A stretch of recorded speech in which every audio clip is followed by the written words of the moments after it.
الله الرحمن الرحيم نحمده ونصلي على رسوله الكريم أما بعد قال النبي صلى الله عليه وسلم الجهاد ماض إلى يوم القيامة أو كما قال عليه الصلاة والسلام۔ عزیز طلباء، الحمدللہ آج کا دن جس کو یوم تشکر کا نام دیا گیا ہے، یہ دن شکر کا موقع ہے۔ جس دن آج سے تقریباً کوئی 27-28 سال پہلے ہندو دشمن نے ایک ناپاک سازش کی تھی اور اس نے مئی کے مہینے میں 25-26 مئی کے قریب اس نے چند دھماکے کرنے کے بعد خطے کے امن و امان کی صورتحال کو بگاڑنے کی کوشش کی تھی، لیکن الحمدللہ ہماری افواج، ہمارے سائنسدان اور ہماری قیادت نے اللہ تعالیٰ کے فضل اور کرم سے اور اللہ تعالیٰ کے انعام سے ان کا ایک مثبت اور ایک اچھا جواب دے کر، ایک مسکت جواب دے کر ان کو خاموش کروا دیا۔ ابھی استاد محترم مولانا عمر صاحب بھی یہ بات ارشاد فرما رہے تھے کہ 98 میں چونکہ میری عمر کم تھی، اس وقت کے حالات سے پوری طرح واقف نہیں تھا، لیکن استاد محترم نے وہ حالات دیکھے ہیں کہ جس وقت انڈیا نے پاکستان پر حملہ کرنے کی کوشش کی، پاکستان کے اوپر مختلف سرحدوں کے اوپر محاذ کھول دیے اور ایٹمی طاقت ہونے کا اعلان کیا، تو گویا وہ یہ ظاہر کرنا چاہتا تھا کہ میں پاکستان کو کچا کھا جاؤں گا، اور پوری دنیا کی طرف سے پاکستان کے اوپر یہ پریشر تھا کہ آپ انڈیا کی اس برتری کو قبول کیجئے اور کسی بھی طرح کا جواب دینے سے رکے رہیے اور اپنی جگہوں پر جیسے ہیں ویسے ہی رہیے۔ لیکن الحمدللہ ہماری قیادت نے، ہمارے سائنسدانوں نے اس بات پر بالکل بھی خاموشی اختیار نہیں کی اور اللہ رب العزت کے حکم وَأَعِدُّوا لَهُم مَّا اسْتَطَعْتُم پر عمل کرتے ہوئے ان کا پورا جواب دیا، جس کی وجہ سے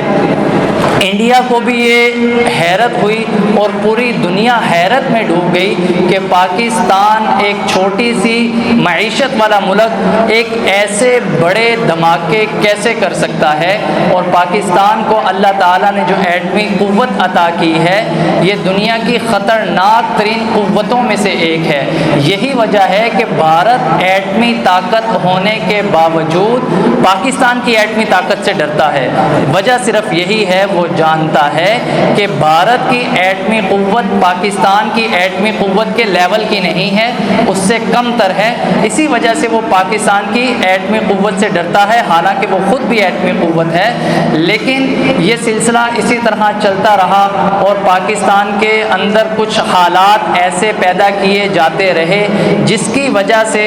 پاکستان کی معیشت کمزور سے کمزور ہوتی چلی گئی۔ ایسے نازک حالات میں دوبارہ سے انڈیا کو ایسا ہی لگا کہ اب وہ وقت آ چکا ہے کہ ہم دوبارہ پاکستان کے اوپر اپنی برتری ثابت کر سکتے ہیں، جیسا کہ 2019 میں انہوں نے یہ کرنے کی کوشش کی تھی کہ ہم پاکستان پر اپنی برتری ثابت کرنا چاہتے ہیں، لیکن پاکستان کی طرف سے ایک بہترین جواب جب ان کو دیا گیا، ان کے طیارے گر گئے، تو ان کے وزیر اعظم یہ کہنے لگا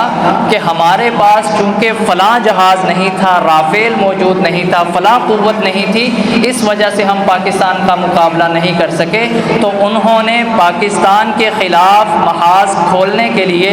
دنیا سے مدد مانگی، فرانس سے جہاز خریدے، دنیا کے بڑے سے جو سب سے بڑے معاہدے کیے گئے اسلحہ کی خریداری کا، ان میں سے ایک معاہدہ انڈیا کرتا ہے، اور طیارے خریدنے کے بعد اب وہ سمجھتا ہے کہ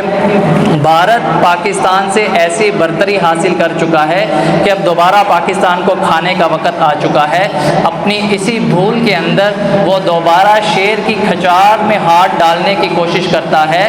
وہ سوئے ہوئے شیر کو دوبارہ سے جگا دیتا ہے۔ وہی پاکستانی عوام جو چند دن پہلے تک جو ہے وہ آپسی تنازع میں پھنسی ہوئی تھی، آپس کے اندر ایک دوسرے کے دستوں گریبان تھے، ایک سیاسی جماعت دوسری سیاسی جماعت کی ٹانگیں کھینچنے میں لگی ہوئی تھی، اور اپنے ہی جو محافظ ہیں انہی کے خلاف جو ہے وہ سوشل میڈیا کے ذریعے سے اور دیگر چیزوں سے پروپیگنڈا کر رہی تھی، لیکن جیسے ہی اس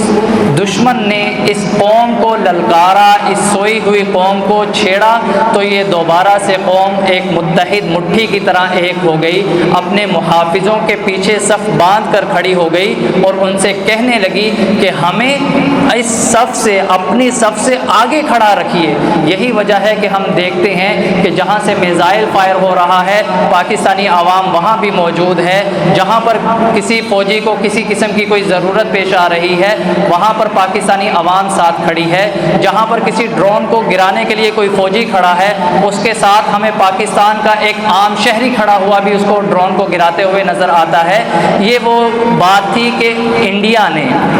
ہماری پاکستانی سوئی ہوئی عوام کو بیدار کیا، اور نہ صرف بیدار کیا بلکہ ان کو دوبارہ سے متحد کر دیا۔ یہ صرف اور صرف اللہ تعالیٰ کا کرم اور فضل تھا۔ جس دن پاکستان نے 10 مئی کو ان کو جواب دیا، یوم فتح کہا گیا 10 مئی کو، تو اسی دن الحمدللہ پاکستان آرمی کی طرف سے ایک بریگیڈیئر صاحب کا مجھے میسج آیا، آپ طلباء کے لیے یہاں موجود نہیں تھے، چند طلباء موجود تھے، ان کو پیغام پہنچایا گیا۔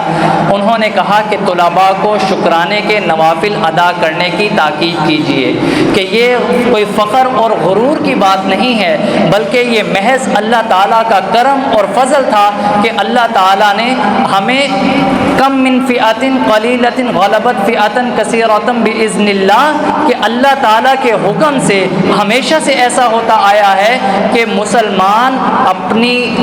کمزور طاقت کے باوجود بڑی بڑی قوتوں کے اوپر غالب آتے رہے ہیں۔ آج انڈیا کے ساتھ بھی یہی معاملہ ہے کہ ان کو افواج کی قوت، افرادی قوت بھی زیادہ دستیاب ہے، ان کے پاس جہاز بھی زیادہ موجود ہیں، اسلحہ بارود بھی دنیا سے زیادہ خرید رکھا ہے، لیکن اس کے باوجود اللہ تعالیٰ کی وہ مدد اور نصرت جو مسلمانوں کے ساتھ ہوتی ہے وہ ان کے حق میں نہیں تھی۔ یہی وجہ ہے کہ اللہ تعالیٰ نے ہمیں فتح مبین عطا فرمائی۔ اور اسی موقع پر کہ آج 28 مئی ایک تو یوم تکبیر کی یاد ہے اور دوسرا یوم فتح کی یاد ہے، تو آج کے دن کو یوم تشکر کا نام دیا گیا۔ آپ کی یہ محفل اور بزم سجانے کا بھی مقصد یہی تھا کہ ہم اس عہد کو جو نبی کریم صلی اللہ علیہ وسلم نے 1400 سال پہلے ارشاد فرما دیا تھا، الجہاد ماض الی یوم القیامہ، کہ جہاد قیامت تک باقی رہے گا، تو یہ اسی جہاد کی برکت ہے کہ پاکستان کی ڈوبتی ہوئی معیشت آج ترقی کی راہ پر گامزن ہے۔ آج دنیا جو پاکستان کو پہلے کمزور اور گرا ہوا ملک سمجھ رہی تھی، ایک منگتا ملک سمجھا کرتی تھی، آج پاکستان کی عزتوں میں دنیا کے اندر اضافہ ہو رہا ہے۔ آج پاکستان کی فوج کی پوری دنیا میں تعریف ہو رہی ہے، یہ صرف اور صرف اس جہاد کی برکت سے ہے۔ اور نبی کریم صلی اللہ علیہ وسلم نے جب ارشاد فرما دیا کہ جہاد قیامت تک جاری رہے گا، اور جہاد کے ساتھ اللہ تعالیٰ نے جو عزتیں جوڑ رکھی ہیں، تو اس کے ترک سے تو ذلتیں ہی ہاتھ میں آتی ہیں، ورنہ کمزور لوگ افغانستان میں بے سر و سامانی کی حالت میں امریکہ، نیٹو، سوویت یونین جیسی افواج کو وہ بیسیوں سال، کئی دہائیاں جو ہے وہ ناکو چنے چبوا دیتے ہیں۔ غزہ کے اندر چند مٹھی بھر جوان دنیا کی دوسری بڑی طاقت اسرائیل کے خلاف جو ہے وہ 1.5 سال سے برسر پیکار ہیں۔ دنیا کی عقل میں یہ بات آتی ہی نہیں کہ یہ بے سر و سامان لوگ ایک چھوٹی سی جگہ میں محصور رہ کر اتنی بڑی معیشت سے، اتنی بڑی فوج سے، اتنی بڑی ٹیکنالوجی سے کیسے لڑ سکتے ہیں۔ تو یہ صرف اور صرف اللہ رب العزت کی مدد اور نصرت اور جہاد کی برکت سے ہی ممکن ہے، اس کے علاوہ کوئی دوسرا راستہ ممکن ہی نہیں ہے۔ تو دعا ہے کہ اللہ تعالی ہمیں ان باتوں کو سمجھنے اور اس پر عمل کرنے کی توفیق عطا فرمائیں۔ اب میں استاد محترم حضرت مولانا عمر صاحب سے درخواست کروں گا کہ دعا کے ذریعے سے آج کی تقریب کو پایہ تکمیل تک پہنچائیں۔